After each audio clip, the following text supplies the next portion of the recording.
in putting effort into not having this sense of hierarchy where my one relationship gets to control the other or always takes precedence over it, that we can sometimes feel like, oh, well, I need to show this new person who I've maybe only been dating a few months or less, right? Or a fairly short amount of time relatively, that they have just as much priority or power in my life or whatever that is, or that they have the potential for that. And I actually think sometimes we can cause more problems by doing this, because if you think about it, you're saying, hey, look, you're just as important to me as this other person, or you're just, there's no hierarchy here. You're equal to me. But in practice, you have 5 years of history and trust and, consistency and inside jokes and all of these things that make our relationship special, right? And I think that when we try to almost like accelerate this second relationship up to that speed, it's not genuine. It doesn't have that same foundation. It's not the same.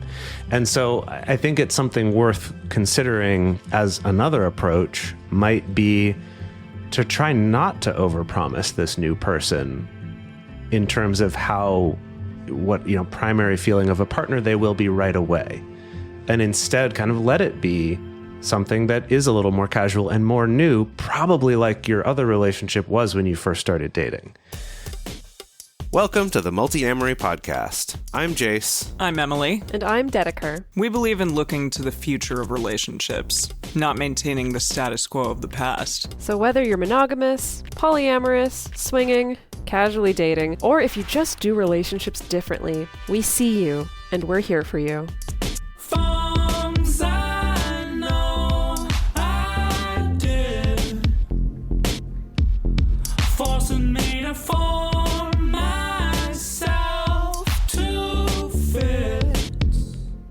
On this episode of the Multiamory podcast, we're back again answering questions submitted to us by our Patreon community. This week, we will be discussing the challenges of navigating nesting with a partner, finding a community, ways to prevent a partner from feeling secondary, and much more. If you would like to submit a question and get some personalized feedback, I don't even want to call it advice because we're not your therapists, and we'll talk about that more in a second here. But if you have something specific in your life that you would like to have discussed on the show, becoming a patron and posting a question on one of our monthly requests for questions is a great way to do that. I've been really enjoying doing these Q&A episodes. I have too. I think I was talking about this pretty recently, but I'm all about the intersection of ideals with reality. And I feel like on our show, although we try to give very practical and actionable advice as best as we can, sometimes it's also really helpful to hear from people's real world experiences, right? Totally. And the stuff that they're bumping into or running into. And I love being able to speak to that, where it's not just talking about an ideal situation in a vacuum, but how these things play out when the rubber meets the road. Yeah. And going along with what we were saying before too, our quick disclaimer that we always want to make with these is that, one, we're not your therapist, and also your life and your decisions better than anyone else does, even if it is your therapist. So ultimately, make the decisions that are right for you, whether we say so or not. And then two is that we're only getting this tiny little snippet of these stories, right? So it's possible that we totally misread it. We do our best to try to get a sense of what the context is around these, but the point of it more is to have some things to think about, some things to look at, things to consider. And so with that, let's just get right into it. Yeah, so our first question is about nesting, and this person asks, my partner, Meta, and I are navigating nesting in a whole new way for us. Could you all talk about different styles of nesting, specifically ones that involve having multiple homes? Could we really quickly define nesting for people? Oh, sure. Just in case they're not sure. Yeah. That's a good question. I think nesting, immediately what comes to mind for me is living in a home of some sort with a partner. Although I know that the two of you were nomadic really truly for quite a few years and didn't have a very specified home base. And yet I would argue whenever you came together, you were nesting together wherever that might be, but it wasn't in a one specific location at all times, although now that has changed. Yeah, I think the definition is also a little bit slippery based on the ways that people use it, because sometimes people use the term nesting partner to just refer to this is the person that I'm cohabitating with, just living with. Other people use it to refer to it's not just about cohabitation, but it's also about we are going to entwine finances. Maybe we will choose to get legally entwined in some way. So I do think there's maybe a little bit of wiggle room with the definition, but I think the overlap tends to be that like we are building a nest, a physical nest together, as in we're building a place where we live together and creating, like some kind of cohabitated home base. I also would add that it's then a little more intentional. We're intentionally building a space for us versus, maybe we're roommates who live with other roommates too, that you could say, oh, we're nesting as well, but maybe nesting even in that context would mean we now share a bedroom, or we're doing something to kind of more intentionally build a space that's meant for us. I feel like, again, it all just depends on context, and you could use it a bunch of different ways, but that's what comes to mind, at least, if someone were to say nesting or when they wouldn't, This person is specifically asking about styles of nesting that involve having multiple homes. And I mean, it's sort of the opposite of that, but I thought immediately of Kiana, our researcher, who has de-nested away from her partner and lives in a different home from her partner who she's married to. And that, I think, is a potential option for people, that you have your own space. And if that is the case, then maybe nesting would mean something entirely different than this sort of more traditional idea of what it means and what I said at the beginning. Sure. I think that can be distinguished a little bit, though, from just we live in separate places, right? So we may decide, yes, we live in separate places, but perhaps we're still going to choose to financially entangle when it comes to the care and upkeep of those places or paying the rent. I've definitely known some people who do that, right? So I think that this is speaking to like nesting in a sense that's less about the physical, tangible, we're living together, but a little bit more about the system that we're living in. I think to go to the opposite extreme is, stuff you hear about with like communes or co-living or intentional communities, where people may choose to pool their resources. And instead of it being like, oh, we're all going to buy one home together, it's we're going to buy or rent multiple places. Or maybe we even have the means to buy property with multiple structures on it for multiple people. Or I think maybe even the more informal version, which is just like, I don't know, maybe we rent out 2 apartments or 3 apartments in the same building together or something like that. And that can be our version of nesting within like multiple living places. This one also, an interesting dynamic to add to this one is that they're specifically saying my partner, my metamor, and I, implying that this is also a V type of relationship, right? Where their partner is dating both of them, but this person and their metamor, I don't quite know the context of their relationship, but to make this question interesting, could assume that they're maybe not as closely entwined with each other. I mean, still probably close and still get along if they're asking this question at all, but maybe less so. And so that question about multiple homes could also be something like, how does our shared partner sort of nest with both of us, and how do we navigate that in a way that feels fair too? Because that's an interesting thing when you think about the finances of it, of say maybe partner one, the question asker has a place or could get a place, and then their metamor would have their own place. Then is it, okay, we work out a way so that I pay 2/3 of mine and metamor pays 2/3 of theirs, and then you shared partner pay 1/3 of each, so that, because you don't have your own place, or that is an interesting question to bring up. And then of course that could be adjusted based on relative incomes of the different people and things like that as well. But as kind of a starting point for exploring that as an option could be interesting. We know a person in our community who's been on the show before that lived for a long time with their metamor, and they nested together. They weren't in a romantic relationship, but they were friends and they lived together. And now they live with their shared partner as well as with one another, which is really interesting. I think that dynamic is fascinating. How, metamors can become so close that they decide to cohabitate. And then finally, everyone gets together in a more communal living situation. Yeah.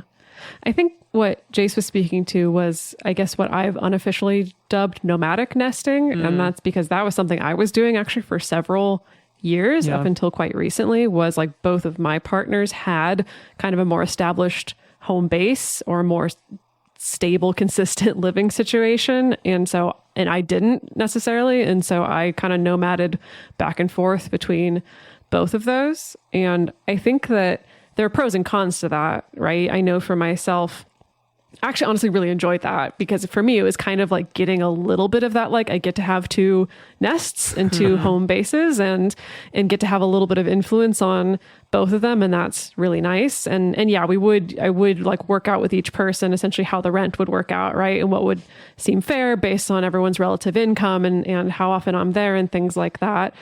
The cons being that, I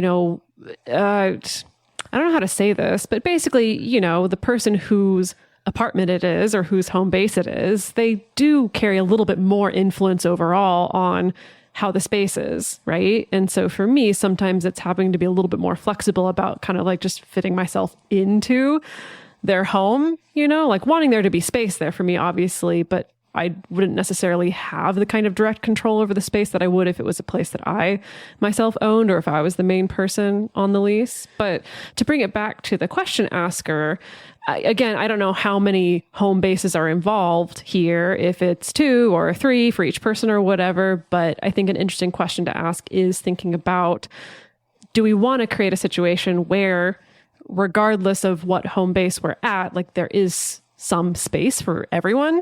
And so maybe that involves for you, like, not only am I thinking about space for my partner when my partner's here, but also space for my meta. If my meta wants to swing by or if the 3 of us are hanging out, this is going to be down to the type of polyamory or non-monogamy that you're practicing, what everyone's comfortable with. But, I do think that's part of nesting is it's not just about you come over and you're my guest, but it's like we're creating a little bit of a space together and maybe the meta gets invited into that a little bit, right? I don't know. Yeah, definitely that giving some say, like you were saying, some kind of power over this is how the place is structured, even just to a certain extent, right? Like if you have the means to, like they have their own room where they kind of have control over what furniture and what stuff's in there. I mean, we never had that luxury of, Dedeker has a whole room that I never touch when she's gone or something. Wouldn't that be the dream? That would be cool. Yeah. It's your wing of the house. You can decorate that however you want. Yeah. That would be cool. My floor of the house would be ideal. Oh yeah. Yeah, That'd be fun. Very cool. But right, anyway, I do think that just to come back to that, I do think that idea of having some influence over the space, that's a really good note that you hit there, Dedeker, as a way to look at it of whatever those spaces are, thinking about that. It's not just about having your stuff there or having a place to be, but also having some influence over how does this place feel? How do I shape this place? How do I help decorate this place? That kind of thing might make a big difference. How do I take responsibility for cleaning this place? That also, side too, instead of I just go crash at my partner's place and then leave, and they're always on the hook for like cleaning up after me in the bathroom and stuff like, or the kitchen or stuff like that. Even repairs and maintenance potentially could be part of that as well. So yeah. Lots of logistical things to think about. Alrighty, let's move on to our next question. My girlfriend and I are very in love and currently long distance. I feel excited about building a future together. For example, moving to be in the same city, living together, etc. But she is not much of a planner and finds thinking about the future hard. I don't think these are steps to be taken soon or lightly, but I think this imbalance is causing my jealousy to flare up. And they essentially also add this little note that I think I'm getting attached to one version of the future, which involves life building with her, but I feel competitive with her other possible futures. Fascinating. Whoa. I love the idea that The multiverse. Yeah. I'm jealous or competitive about the other multiverse version. So that's great. I just want to swoop in right away, just first, before even responding to the actual question, just to affirm and validate this note that they include about, I feel like I'm getting attached to thinking about the future, or to one version of the future. And I think my jealousy is flaring up. Yeah, I just want to validate that. Yeah, I think knowing that my partner is committed to me enough that they want to be there in the future, and that we want to have a vision together and we want to build something together, and using that as a place where you ground your sense of security, I think is totally legitimate. And so I think it totally makes sense why, if all you're getting is question marks or avoidance or hesitation to talk about it, it could definitely bring up that like that freak out. Yeah. Yeah, I was just going to say, I really can relate to this question really hard in the past, not in my current life, but for several years, feeling like I could never pin Dedeker down on anything about her future. Moving target, baby. Yeah. Right, because, it was a big time of transition and, exploring herself and trying to find her identity and stuff. I feel like there was a lot of things going on, which I was understanding about and got, but also, it was really frustrating to be like, but I don't know what I can plan on. I don't know what I can kind of think about or fantasize about or even kind of prepare for or something, because anytime, we try to have those conversations, her answer would be that sort of, I just don't know. I can't think that far ahead. I really intentionally right now need to not feel like I'm on the hook for some particular plan that for her at that time, that was really important. And I just want to say, first of all, that I really can relate to that frustration and insecurity and stuff that can come up in that situation. I think, my partner and Dedeker also are very much chewers. And for those of you who don't know what that is, we did an episode on chewers and spewers, which is essentially internal and external processing.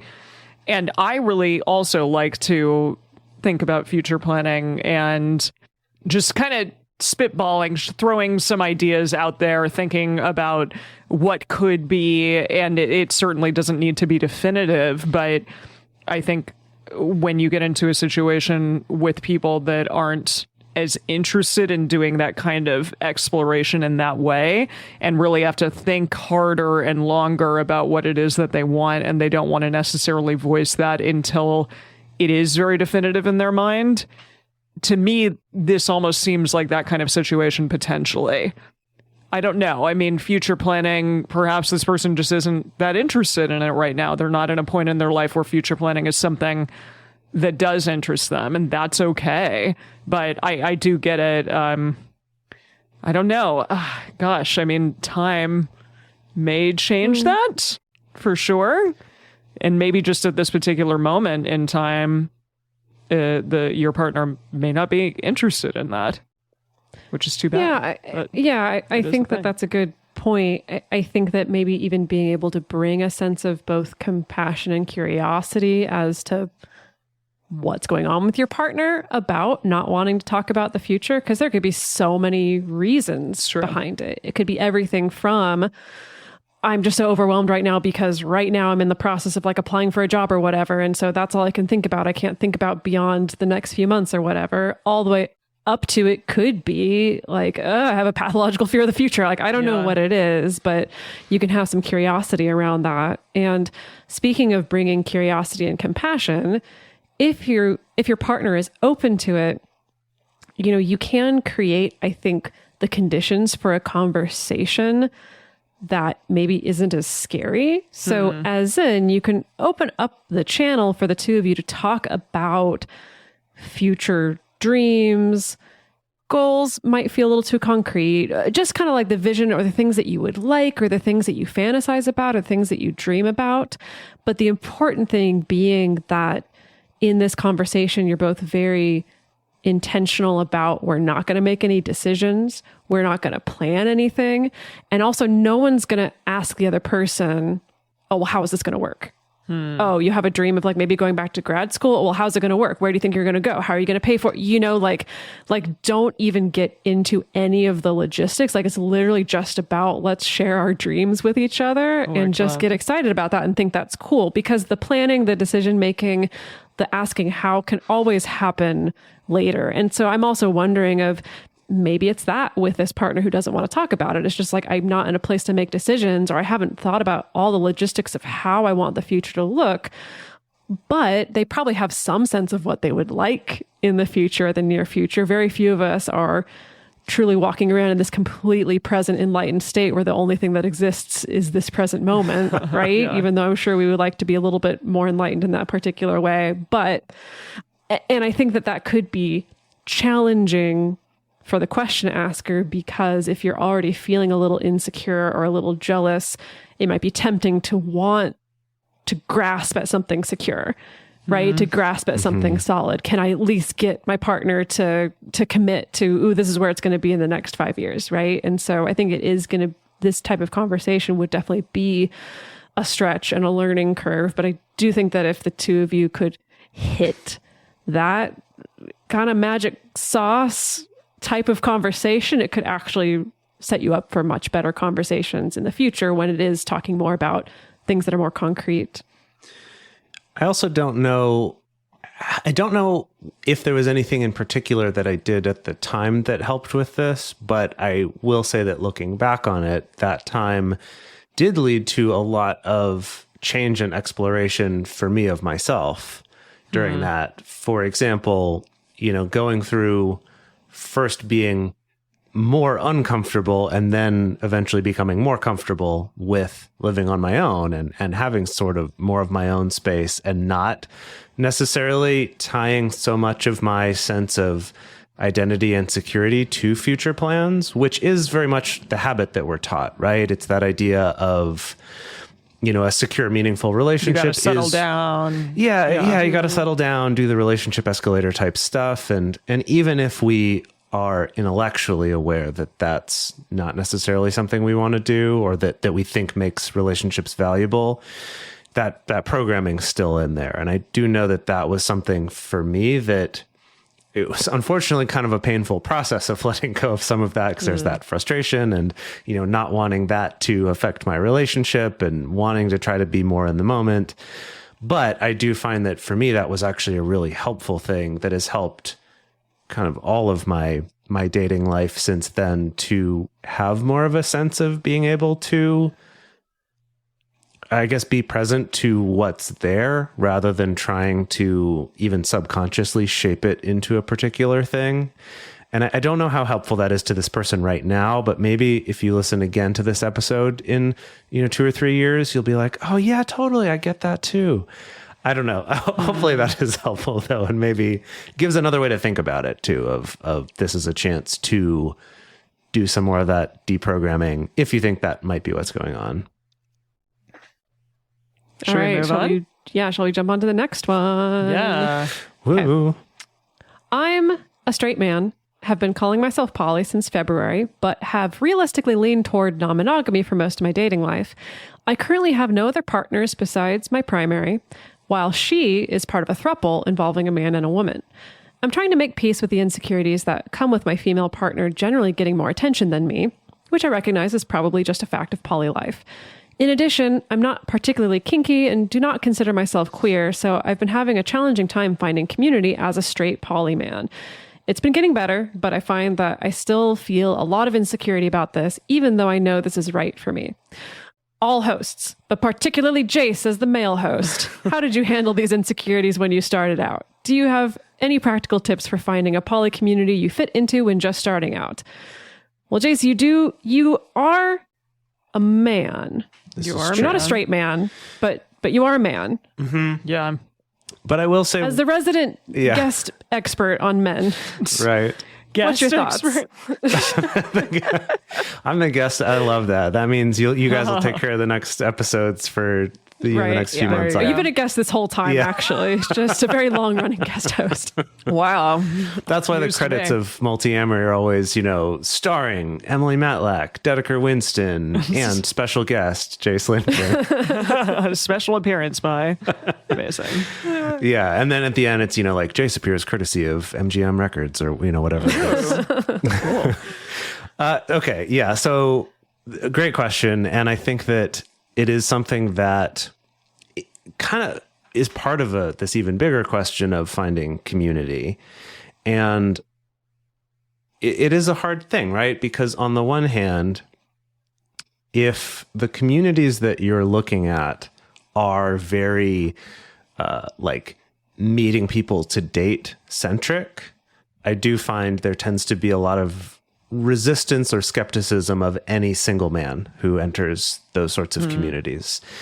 And, I don't think that people are wrong to be skeptical of that, even though it really sucks and it hurts people like this, and it's not fair and it's a bummer. But I also understand why, because there is kind of this more predatory way of being that men are socialized to do, right? And anyway, just that. So saying, first of all, if it's a community that is very dating and meeting people for that purpose focused, I think that's not going to be a great community to start with, to try to build your community. So if what I mean by that is if it's like, this is a meetup group for like poly cocktails or something like that, I would say that's not the best type of community to join as a straight man. Or just as a single man at all, really. And I know you're not single, so you have that going for you here, actually. But if you're going without your partner, sometimes that can be a little challenging. So in that way, I would say anything you can do to find groups that are more focused on discussion or maybe a related hobby or something like that, if you can find something that lines up with your interests, right? Like, if it's board games or, tabletop games or even dance or any number of things, right? If there's some other interest too, that can go a long way, because then it's not that there's this pressure of, well, what do I think that you want from me? And instead can be a little bit more about, no, we're here to do this other thing, whether it's discussion or whatever. And we get to meet people and build some relationships while we're doing that. That tends to be my starting advice for people looking to anyone, not just straight men, but to anyone looking to join a poly community, is to really steer away from dating focused groups at first. And instead try to find ones that, if anything, de-emphasize that for the purpose of sort of building some of that community first. So that when you go into those other spaces, there are some people who are like, oh yeah, I do know this person. I know this person's a real human being, and I've had conversations with them, and they're not just here thinking that they're going to get laid easily or something like that. Yeah, I love what you said about finding common interests in other ways, because I think we've had people on the show discussing the fact that polyamory shouldn't necessarily be like the one thing that you have in common or the most interesting thing about you, and rather you should be trying to find common things that occur outside of that. And I think in terms of dating, that's tended to be where I find the most interesting people in communities. So I realize, because I live in Los Angeles, I have won the postcode lottery, as Lola Phoenix said in her episode with us. So I get that, but I do think that there are a lot of people out there who are maybe interested in being polyamorous or treading those waters. And if you find things that you are also interested in doing, you may become fortunate enough to find other people who are interested in potentially dating you at some point or another. But then, it doesn't become that predatory question of, I'm coming here to date to find someone to do those things with, but instead I'm going to hang out with people, to involve myself in yoga, dance, a community theater, whatever. I mean, that's a great place to meet people. Let me tell you, stuff like that. I think there are so many options out there that don't necessarily require finding community, specifically polyamorous. To jump back into just the community thing more generally, I think something else to keep in mind, and this was advice that my mom gave me in high school, and I don't think really sank in for like 10 years after that, but was this idea of realizing that basically everyone else is just as worried about what you think about them as you are in what they think about you.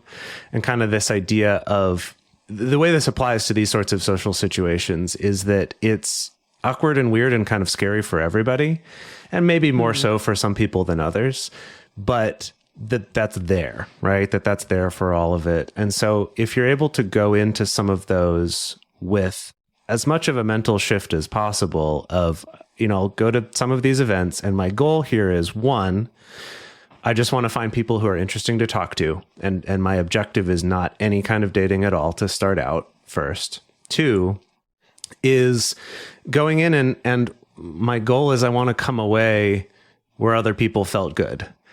They felt good about themselves. They felt heard. They felt listened to. So, things like asking more questions and letting them speak more than you do, things like that sometimes when we want to make friends, it's kind of like if you go to a professional networking event and everyone's just going on and on about all their accomplishments and why they're so great. And you see that one person who goes around and just seems really interested in what everyone else is doing. That's the person that everyone remembers from that event and wants to connect with, right? I was just at a networking sort of event, and there's this one guy that's kind of become his thing, is he's just the guy that knows everybody and everybody knows him, because he's just so engaging and so giving and so generous with his time and connecting people and really interested in what you're doing, and just right away starts from a place of, I like you and I want to help you. How can I help you? And that's lovely. That's, work context. But I do think there's parts of that can get applied in these sorts of joining a community, building a community thing is doing that. And it also just feels good, right? So even then you kind of come away feeling like, oh yeah, that was a neat, more positive experience than hoping someone likes me. It's more about, let me try to make people feel good. And I know this is just sort of general social advice, and I'm not always good at taking this advice because I get very nervous around people that I don't know, but it is really helpful when I can remind myself, and when I can go in with that mindset from the start, makes the whole situation actually less stressful and easier, at least in my experience. Well, before we move on with additional Patreon questions, we wanted to take a second to talk to you about some of the ways that you can support our show. We have loved doing this show for these last 8 years and giving you all this content out there for free. But to do that, we have ads and we have sponsors. So if you can take the time to listen to some of them, we would really appreciate it. If there's anything out there that you are interested in, go check it out, because it helps directly support this show. And we're back. So our next question here is about secondary partners. How can I prevent new partners from feeling secondary? Okay, so I said it's about secondary partners, but it's about not having them feel secondary. Not feeling secondary, yeah. So how can I prevent new partners from feeling secondary? I have no intention of a primary-secondary structure. I more closely follow relationship anarchy, but I have a partner I've been with for 5 years, and I understand why new partners may feel secondary. So I'd love advice on how to help them feel secure without exclusivity. Also, and this sort of, maybe we'll come back to this, but also, is there a way to cohabitate without creating feelings of primary, secondary? I guess I'm assuming they mean cohabiting with the primary partner, because that also adds that extra level of primary feelingness to that. Yeah, with the first a partner. With a partner, yeah. Because there it says that they align more closely with relationship anarchy. Yeah. This is always the question, right? Like, how do you make sure that you don't make somebody else feel secondary? And I think we've talked about that a lot on the show. It is sort of in the approach of how you treat the other person, that it's never about, well, I have all of these prescribed things that my one partner gets to do simply because they've been around longer. And instead, like, you also might be invited to that work thing in addition to or in place of my partner who I've been with for a longer period of time. I think that can be included in little ways like, oh, yeah, I'm definitely going to put you on my Facebook or TikTok profile. Is there a TikTok profile picture? Emily, no. I don't know, guys. I'm old. It's fine. Things like that. Not just limiting the scope in which a person is out in your life to only, the person who's been around the longest. I think all of those little things make a big impact over a period of time, for sure. Yeah, I mean, again, I think this is a tricky thing because the fact that, of course, if you're choosing to cohabit or nest with someone, that means that there is automatically at least like a logistical hierarchy, right? Of just by default, we're going to spend more time together because we live together. So chances are if I get sick, even if my partner is like busy working or whatever, but I'm still hanging out with them, like the person that I live with, right? So I think probably the first place that I would go, well, this is the first place. Actually, here's the first place that I would go. Okay. Second place. God bless it. The first place that I would go would be to ask your partner, how do I help you feel secure without exclusivity? Ask them. These are great questions, even when you're still getting to know each other, when you're still developing. Great questions to ask, right? Because you don't know. Like, there could be just some assumptions about what makes your partner feel more secure, but there may be something different. So I think asking them about how you can help them feel more loved, more available, a safe person, someone who's going to be there even within this particular context while you're, let's say, living with somebody else is really important. Second place that I would go, maybe first place. I don't know. Now I'm getting all confused. I think that it is important, like Emily talked about, to sort of check yourself, like do the best that you can to get real with yourself about, are there things that I am doing by default that I'm not even thinking about because I have this nesting partner, right? So without even thinking about it, if my nesting partner is like, oh, I don't know, actually, I thought I was going to go out tonight, but I think I'm going to stay in tonight. And you're like, oh, great, I'll stay in too. I'll also cancel my plans. Like, do you just do that by default, even if your partner didn't even straight up ask you? And I think that there can be a lot of little things, little subtle things. And it's hard because our culture is so set up to encourage this kind of behavior of treating your cohabiting partner as like the most important relationship in your life. And therefore it's the one that everything defaults to. This person doesn't say that their partner of 5 years cohabits with them, but they still... But they asked about cohabitation, though. So that's why I true. Is there a way to cohabitate without creating feelings? Yeah, I guess I had thought immediately like, oh, maybe they're thinking of cohabiting. Yeah, and just this possible. is abstract, but who knows? Who knows? This is good advice for anyone. I would love to cohabiting or not to give some very different advice to consider as well. Cool. Whoa! Yeah. Do it. Real That's different. Why there's three of us.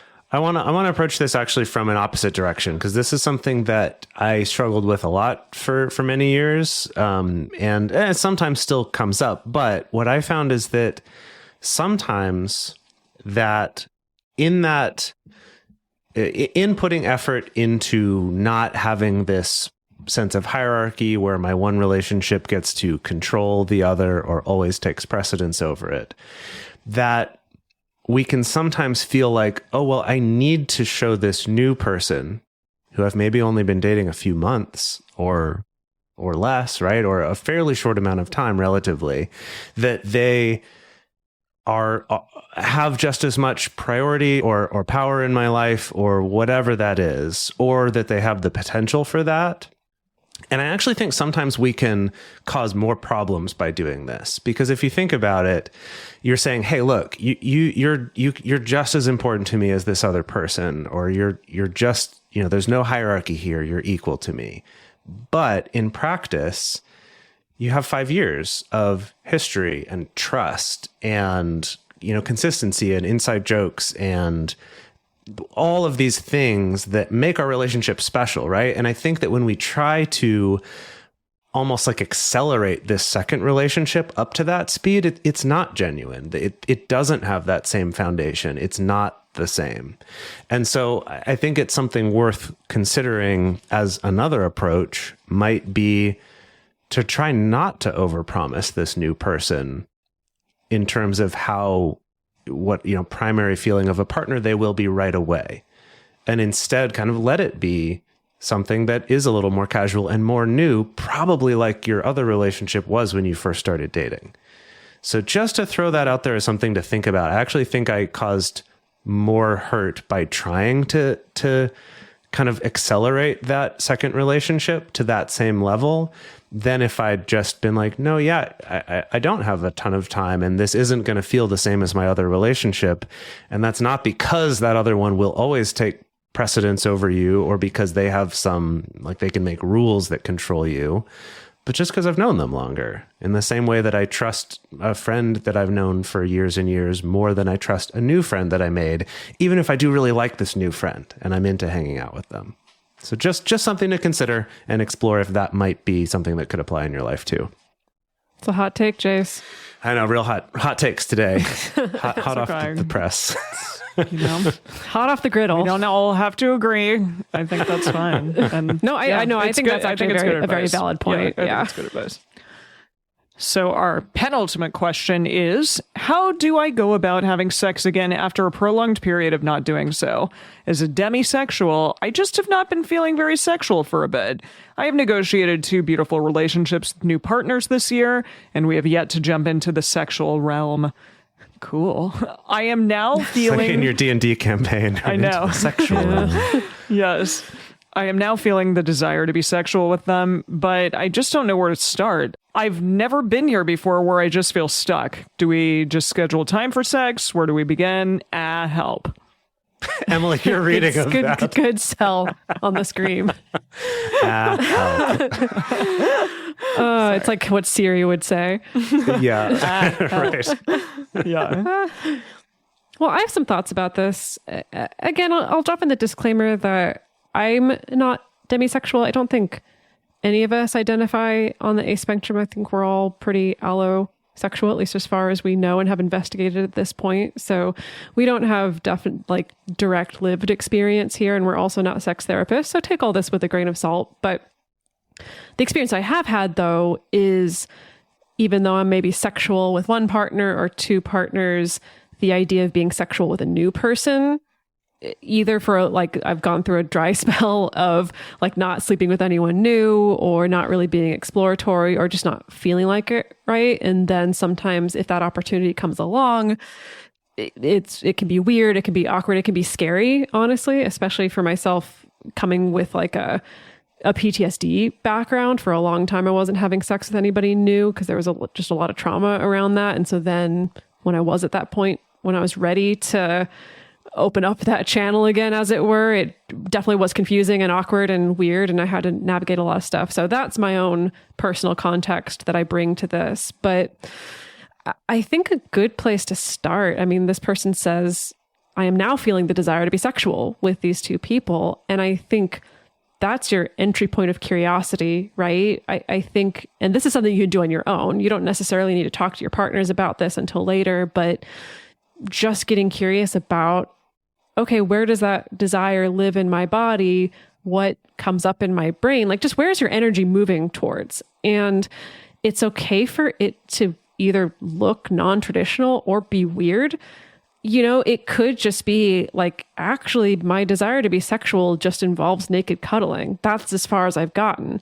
And that's totally fine. It doesn't have to be, okay, I have a desire to be sexual, so that means it has to be anything goes, or it has to be a particular type of sex, right? So I think that just getting curious about what sounds nice in my body, and it doesn't have to look the way that we define sex to be.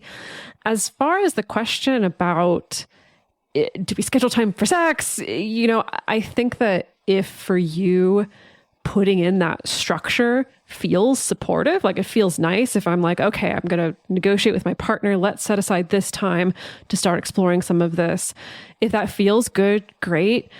It could also backfire and put a lot of pressure on that particular moment to perform or for it to go a particular way. So I think, yes, lean into structure if that feels supportive, but make sure that it's very well understood by yourself and by your partners, that it's always okay to back out. It's okay for it to look a different way. It's okay for negotiation.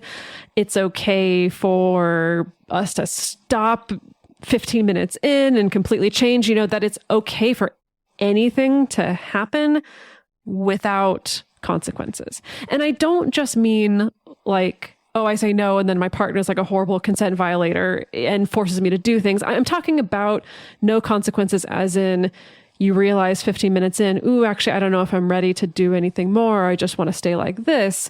And your partner isn't like outwardly frustrated or pouting or disappointed, or it becomes a point of contention, right?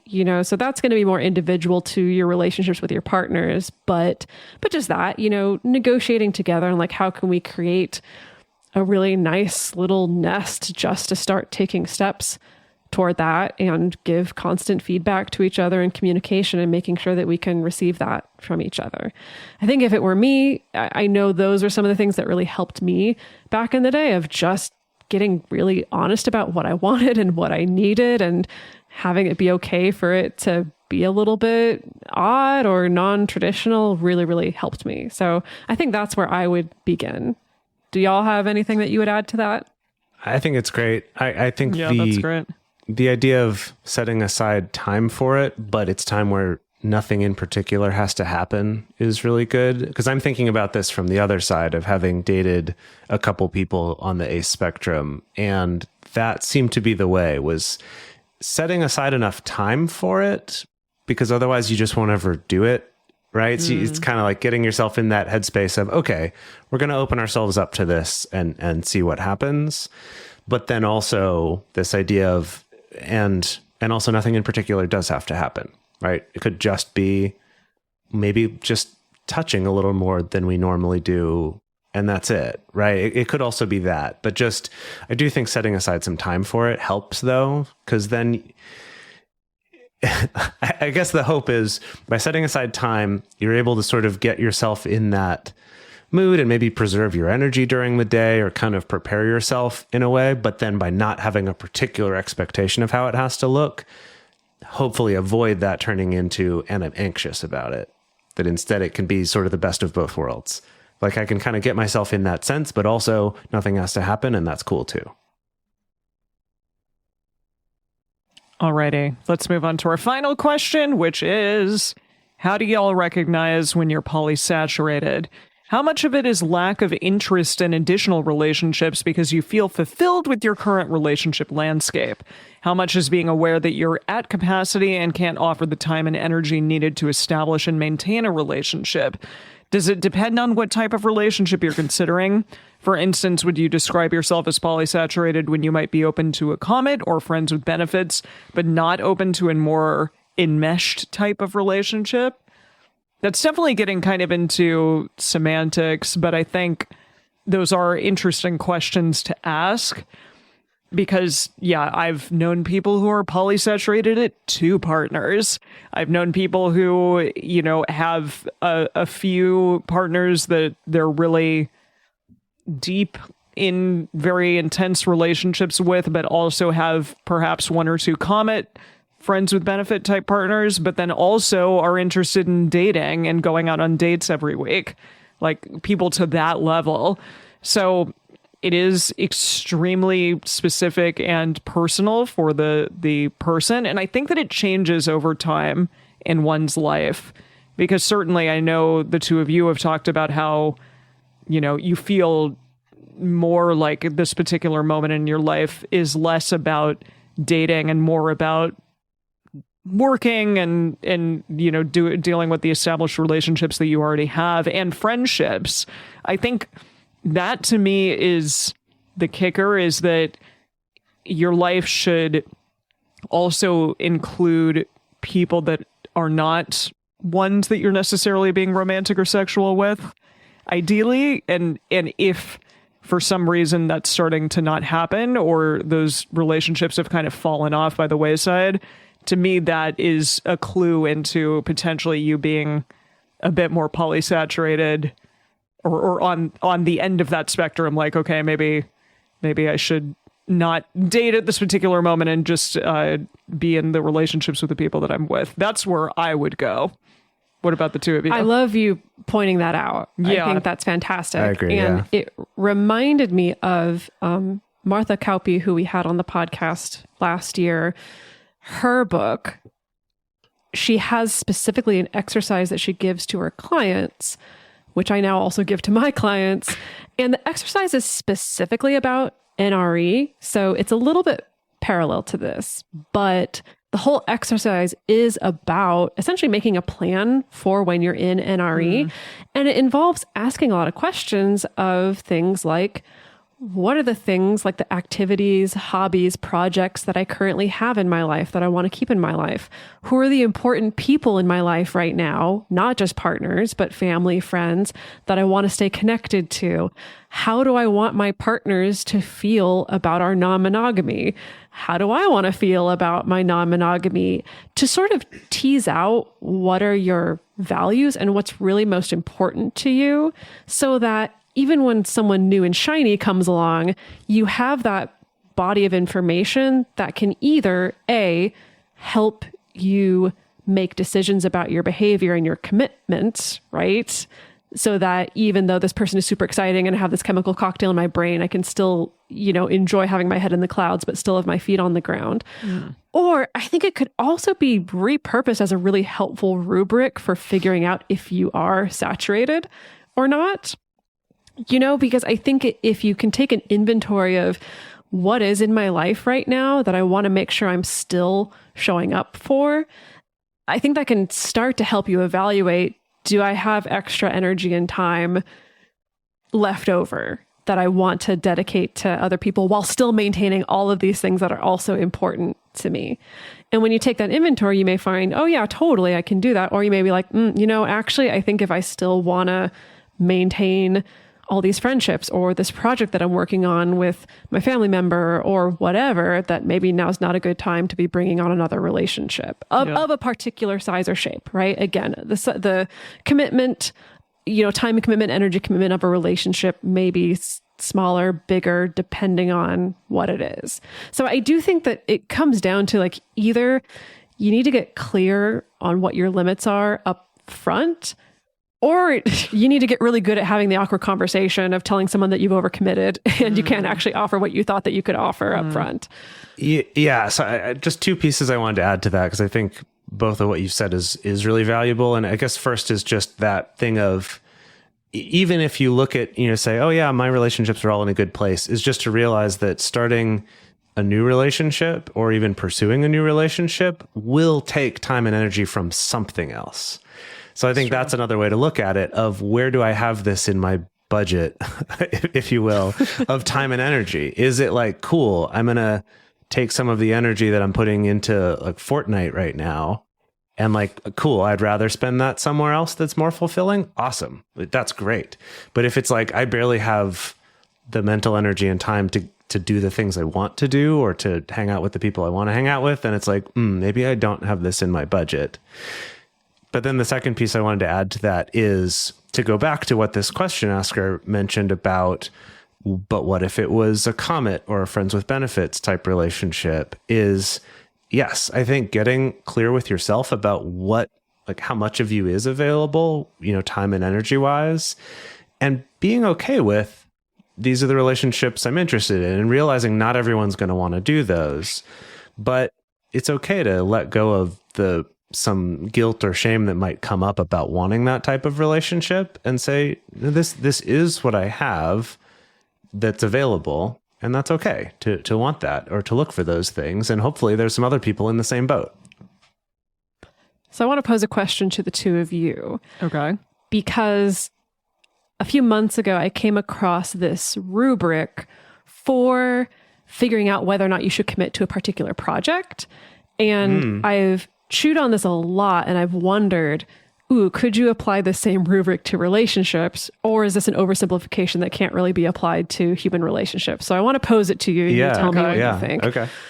But basically the rubric was, okay, if you're considering about whether or not to take on this particular project, imagine that this project is going to take twice as much time, energy, and money as you think that it's going to. Whoa. And it's only going to be half as profitable as you think that it's going to, or you're only going to get half the benefit that you think that you're going to get. Do you still want to do that project? If so, yes, go for it. And if no, then don't do it. So do you think that that can also be applied to relationships? Now, profitable is weird to think about relationships. But it's like, that's a weird way to... If I imagine this is actually going to take twice as much as my time and energy as I think it's going to, and I'm going to get half as much, fulfillment, enjoyment out of it as I think that I'm going to, do I still want this relationship? Or do you think that's an oversimplification?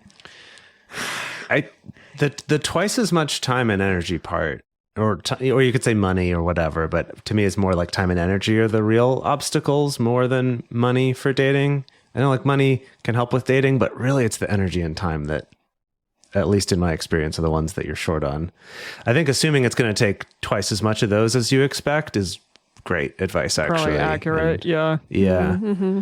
It's the profitability part, even if you try to think of it metaphorically. That one's hard. Well, it's hard to measure. Yeah. It's hard to measure, and it's hard to like future plan for that in some way. Because, I mean, I guess it's more just you're doing a thought experiment. Like, well, this may not go as well as I expected to right now when I'm in the throes of NRE. Do I still want to do it? And I guess that's an interesting question to pose for yourself. But I don't know. Yeah, I mean, I would probably say no, like in terms of, but I'm not in a polyamorous relationship. So that's probably where my head goes. One way to think of it, if it is more of that, not that I'm considering whether or not I date this new person, but more I'm thinking about, do I get out there and try to find a new relationship? You could do that of saying, okay, it's going to take twice as much of your time and energy on an ongoing basis as what you think. And it's going to take you twice as long to find someone to date or something like that. That also this, to find good matches is going to be twice as hard as you think it is or something like that. And then is it still interesting? That could be a starting point. Okay. So it sounds like what I'm hearing is maybe the first half of this of maybe just overestimate the amount of time, energy, resources it's going to take. And then think about, am I still interested? Is it still worth it? Do I still feel like I want to dive into this? Yeah. And then maybe the second part would be, okay, taking that into account, is there a different type of relationship or maybe even a different way of fulfilling this desire that would take less of those things and that maybe would get me close to as much reward or maybe even the same amount. And what I mean by that is something like if maybe it's just physical touch and it's like seeing if there's a cuddle party nearby or maybe just increasing physical touch with your existing partners or friends. Or it could be just, I want to feel like I'm being more social and I'm not just playing Fortnite all the time or, whatever it is for you, right? I'm not just... You keep dunking on Fortnite. Fortnite today is your thing. People put a lot of hours into this game, or, binging YouTube videos or whatever it is, or TikTok or something, right? Of saying like, okay, I'm doing this, but I'd rather be doing something more fulfilling to me. Maybe that's reaching out to your friends or, finding a new like tabletop gaming group or starting a D&D campaign or, there could be something else. I mean, D&D campaign is probably a bad example of something that takes less time. Yeah, that takes a lot of time. Yeah, not so much. But anyway, just something to consider that maybe there's another way to satisfy this need, or maybe it is just admitting to yourself, yeah, I really just want a friends with benefits. And maybe that'll be a little bit hard to find, but like that's what fits my life and that's what I want. So great. And own that and be okay with that. Wow. Well, we did it. We got through some questions. I really, like you said, Dedeker, I do really enjoy this. It's very interesting. These are great questions. Yeah, these are great questions. It's interesting to see what's going on in people's lives. And it's great for us also to be able to like answer these questions for ourselves and kind of look deeper into, well, if I were in this position, what would I do?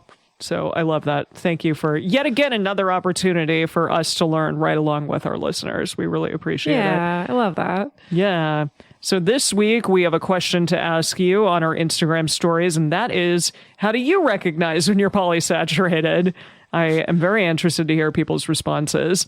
And the best place to share your thoughts with other listeners is in this episode discussion channel, in our Discord server, or you can post on our private Facebook group. You can get access to these groups and join our exclusive community by going to patreon.com/multiamory. In addition, you can share with us publicly on Twitter, Facebook, or Instagram. Multiamory is created and produced by Jase, Lindgren, Dedeker, Winston, and me, Emily Matlack. Our episodes are edited by Mauricio Balvanera. Our production assistants are Rachel Shennework and Carson Collins. Our theme song is Forms I Know I Did by Josh and Anand from the Fractal Cave EP. The full transcript is available on this episode's page on multiamory.com.